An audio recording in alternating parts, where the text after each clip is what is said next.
Bom dia, caros colegas, companheiros de laboratório. Eu sou Pedro Henrique Pereira da Cunha e hoje eu vou apresentar o seguinte artigo feito por Carla Pereira Rainha do Lab Petro. Numa adaptação, a gente pode chamar esse artigo de determinação da densidade API e teor de nitrogênio total e básico, utilizando o vermelho próximo e médio em petróleo, aliado à regressão multivariada e seleção de variáveis. Assim, a gente começa com o quê? Com o petróleo. O petróleo consiste numa matriz complexa, devido à sua grande gama de substâncias presentes nela. Como que ele tem diversas substâncias orgânicas, a sua matriz tem várias características completamente diferentes, o que dificulta um pouco para a indústria aplicá-la no refino para gasolina, na extração para produtos farmacêuticos. Então, a indústria, para conseguir tirar o melhor do petróleo, é necessário saber certas propriedades fisicoquímicas, entre elas a densidade API, que é a densidade do petróleo, e o teor de nitrogênio. Eu darei destaque maior ao teor de nitrogênio. Por quê? O teor de nitrogênio ele é extremamente preocupante. Ele está na forma de heteroátomo nas cadeias carbônicas. Isso ocorre por quê? Porque ele está sempre em ligação com o carbono. Então, certas substâncias nele, com moléculas orgânicas heteroátomos de nitrogênio, elas têm a tendência a envenenar catalisadores. Ao envenenar esses catalisadores, eles reduzem a capacidade de produção neles. E então é interessante para a indústria eles conseguirem reduzir este dano. E para isso, eles tentam determinar a quantidade de nitrogênio de duas formas distintas. Primeiro, a forma básica, representada no slide pela piridina, e a forma total, representada no slide pelo pirol. Ao saber o teor de nitrogênio básico e teor de nitrogênio total, a indústria pode melhor preparar e melhor fazer manutenção nos seus reatores, nos refinamentos para combustível, e assim reduzir o dano causado pelo envenenamento. Entretanto, fazer essa determinação de propriedades físico-químicas pode levar tempo, custar amostras e reagentes químicos. Então, surge uma necessidade assim de tentar baratear e agilizar esse tipo de análise química. Uma das formas estudadas ultimamente para reduzir esse tempo, esse custo, é a aplicação de infravermelho.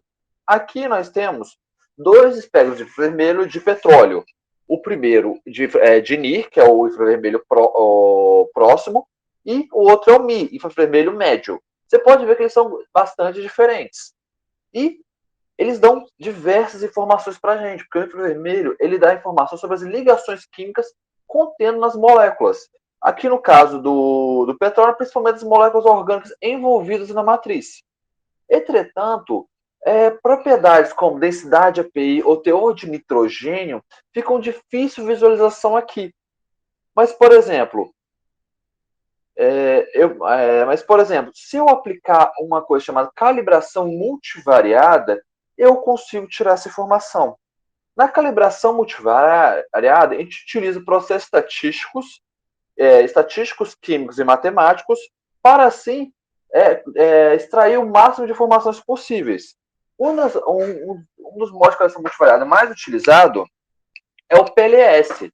O artigo define o PLS aqui como um algoritmo que pega a matriz espectral e o vetor contém propriedade de interesse, só que decompondo ele simultaneamente em um conjunto de dimensões menores chamado de variáveis latentes. Entretanto, neste artigo não é só usado o PLS comum, mas também o ortogonal PLS.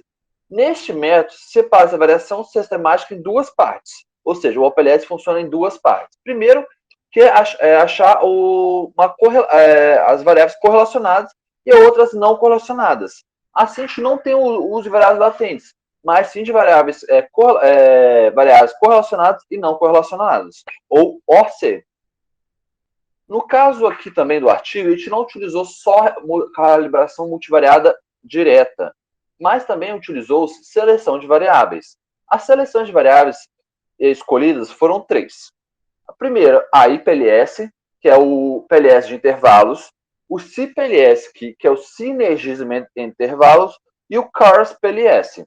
No caso do IPLS, você tem a separação das variáveis em intervalos equidistantes, ou seja, intervalos iguais.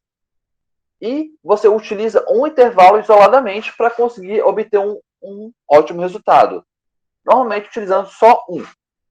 No CIPLS, você vai utilizar outros intervalos. O CIPLS é semelhante ao I. Ele separa em equidistantes, só que em vez de usar um intervalo somente, ele usa dois ou mais. Por isso que é sinergismo de intervalos. Você vai testar o sinergismo entre intervalos.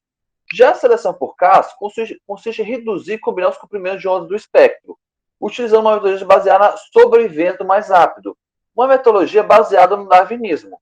O CARS combina a amostragem do Monte Carlo com a função exponencial decrescente, EDF, e a aprendizagem restritiva adaptativa, ARS, para determinar as melhores amostras. Ele cria diversos submodelos e utilizando subjanelas para verificar quais são as melhores seleções de variáveis. E assim, obtendo o melhor modelo possível. Só que para avaliar os modelos, a gente tem que utilizar uns certos parâmetros de avaliação. Aqui no caso desse artigo, foi usado o RMSEC, o R quadrado e o bias. No caso do RMSEC, usou um NCAL, que é número de amostras de calibração, e no NRMSEC, NPRE, que é o número de amostras de predição. O YI nada mais que é o valor da amostra, o YI com acento circunflexo é o valor da amostra prevista, e o Y trema é o valor médio das amostras. Além disso, também utilizou-se o bias. O bias foi aplicado para verificar se o modelo contém erros sistemáticos, sendo utilizado o T de student bicaudal. Além disso, vale citar os seguintes dados nesse artigo. Foram-se utilizados 194 amostras de petróleo, 150 de calibração e 40 de predição. O MATLAB utilizado foi da versão 7.2.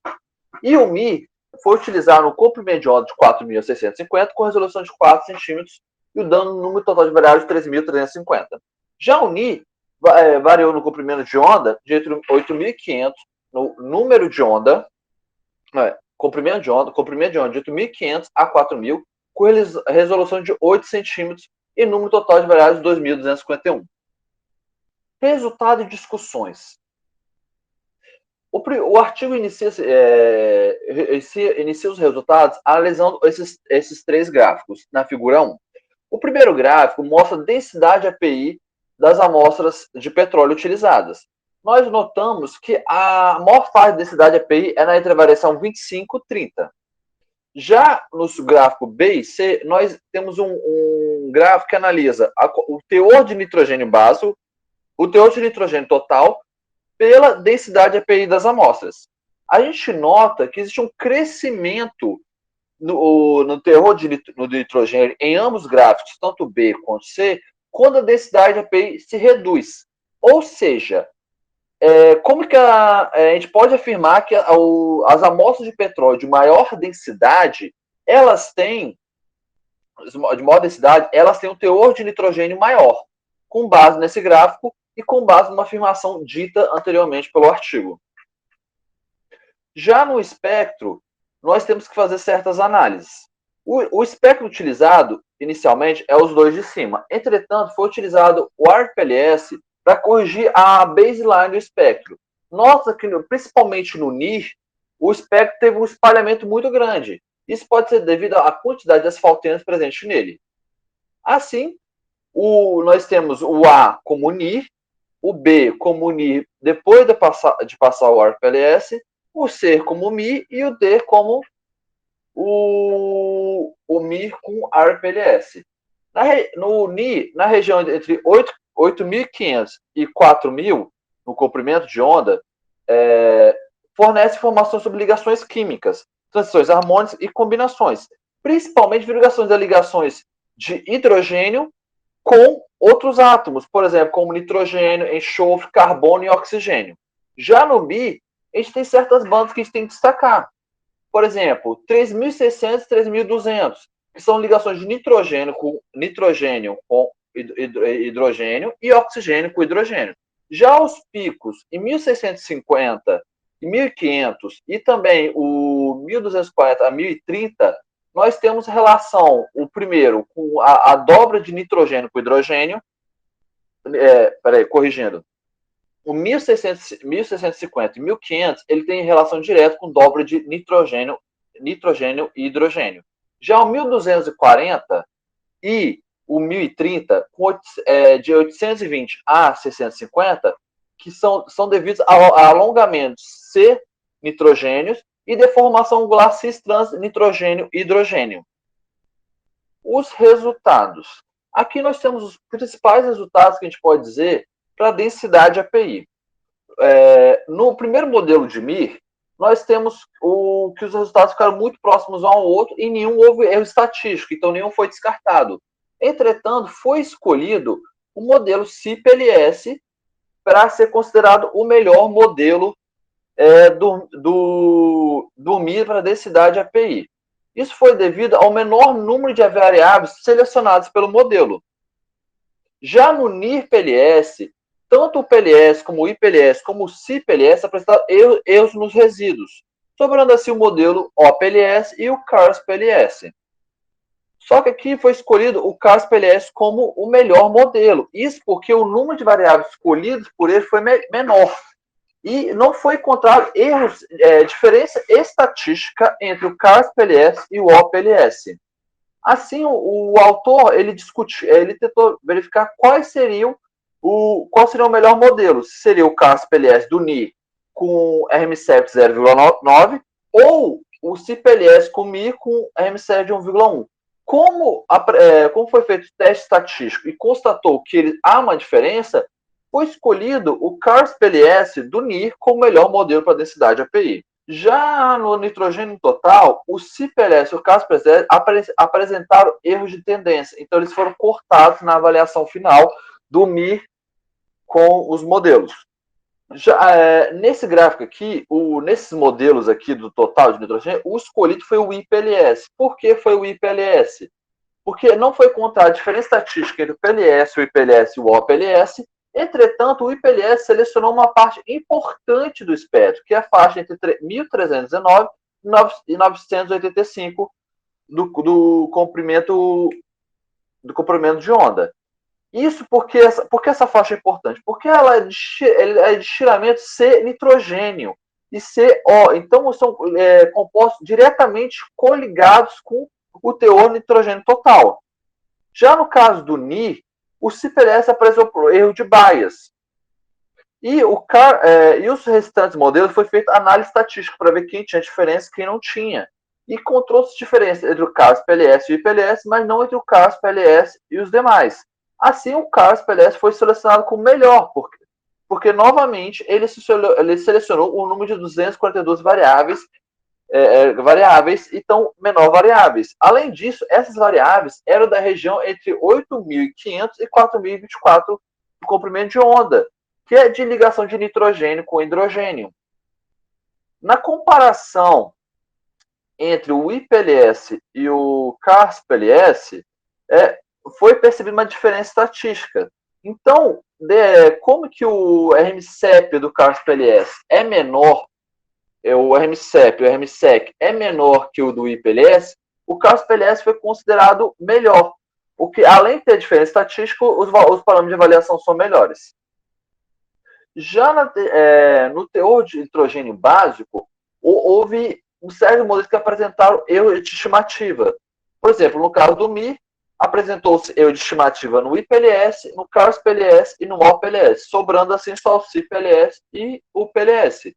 Só que o CIPLS foi escolhido por ambos serem considerados estatisticamente semelhantes, mas o CIPLS selecionar um número de variáveis menores. Assim, o CIPLS foi escolhido como o melhor modelo do MIR. Já no NIR, somente o PLS e o CARS-PLS não apresentaram erro estatístico. Só que o CARS-PLS foi considerado melhor por conter o menor número de variáveis. Então, a gente ficou com o CARS-PLS no NIR com a MCEP de 0,0136 de teor, enquanto o CIPLS foi 0,134. Novamente foi aplicado o teste estatístico, só que dessa vez não se considerou não se encontrou erro estatístico entre ambos. Entretanto, o CIP-LS do MIR foi considerado melhor pela região que ele selecionou.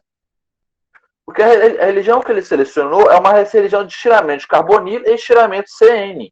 Já no NIR CARP-LS, selecionou a região de ligação de hidrogênio, tanto quanto nitrogênio, carbono, enxofre e oxigênio.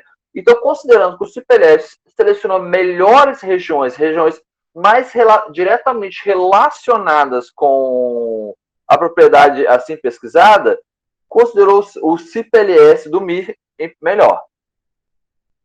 Aí, na comparação com a literatura, o Duarte, em 2016, ele utilizou RMN de hidrogênio com 91 amostras de amostra de petróleo, obtendo R quadrado C de 0,978 e R quadrado P de 0,789. Já Muller, em 2013, não observou destaque nas bandas misselecionadas a nitrogênio. Entretanto, eles obtiveram um R quadrado C de 0,990 e um RMCEP de 0,016. Isso para o teor de nitrogênio total. Assim, o RMCEP dos resultados apresentados não foi... o nosso RMCEP, o RMCEP do artigo apresentado aqui, foi obtido considerado um RMCEP melhor. E, além disso, o artigo conseguiu destacar bandas e faixas das variáveis MIRI e NIR, coisa que até então esses dois artigos não tinham conseguido. Eles tinham conseguido um bom resultado, não melhor que o do artigo, entretanto, eles não selecionaram as variáveis. Então, pode-se dizer que o estudo abordado aqui foi importante, foi bom, porque selecionamos variáveis e conseguimos resultados melhores. Conclusão. Nesse artigo, a gravidade EPI e o teor de nitrogênio e o teor de carbono em petróleo bruto foram estimados por espectroscopia de FeVML médio próximos usando OPLS e irrigação PLS e seleção de variáveis. Os resultados foram bons, conseguiu-se estimar variáveis que tinham uma relação direta com a propriedade e a maioria dos modelos conseguiram bons resultados. Já os erros obtidos são aceitáveis, considerando a diversidade do óleo estudado. Que utilizou óleos de diferente densidade e outros estudos não. E foram aplicados testes estatísticos para validar os modelos apresentados. Aqui no caso, a gente dá um destaque maior por caso PLS, que ele conseguiu, com uma certa precisão, determinar quais são as variáveis mais importantes do NIR. Então, a gente finaliza o artigo compreendendo melhor que o MIR e o NIR ele consegue trazer informações sobre tanto densidade EPI com os teores de nitrogênio, tanto para básico quanto total, e é possível a gente extrair as variáveis que neles constam.